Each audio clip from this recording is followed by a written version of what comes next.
So, ito na yung sinasabi ko na moment of truth. Titikman na natin. Siguro ako pa lang ang nakagawa nito. So, this is my own recipe. Because of the pistachio, na yung pistachio cake. So, napag-isipan ko na gumawa nito. We call this pistachio glutinous roll. Okay, so tikman na natin. This is the moment of truth. Itong isa.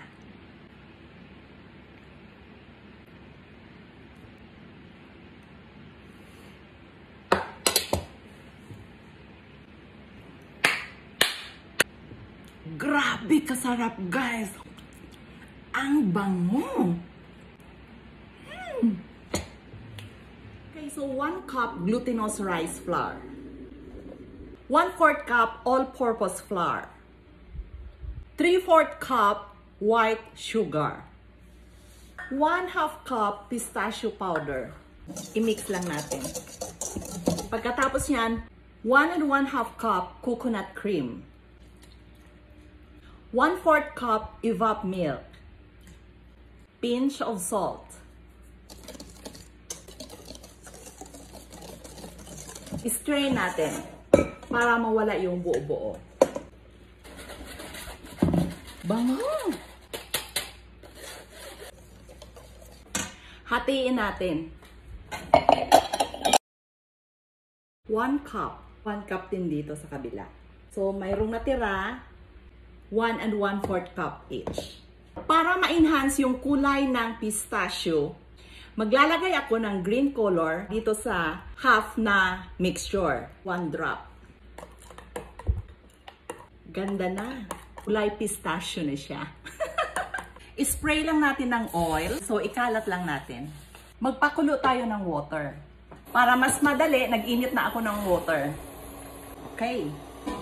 Hintayin lang natin na kumulo.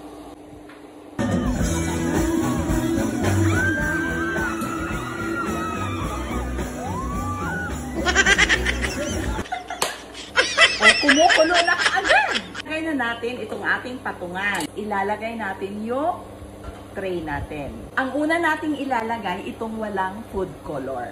Ayan. Naging paborito ko na talaga siya. Takpan, boil for 5 minutes. Buksan na natin. Ayun! Ilagay na natin ang green. Okay, so takpan ulit natin, then wait natin another 5 minutes. Try na natin kung luto na. Luto na siya. So, palamigin lang natin. Ako ng baking mat. Malamig-lamig na siya. Excited na talaga ako matikman ito. Ah! Wow! Ayan na! Ang bango! I-roll natin. Pistachio powder. Ipagulong natin siya dito. Oh my God! Kaya natin sa plate.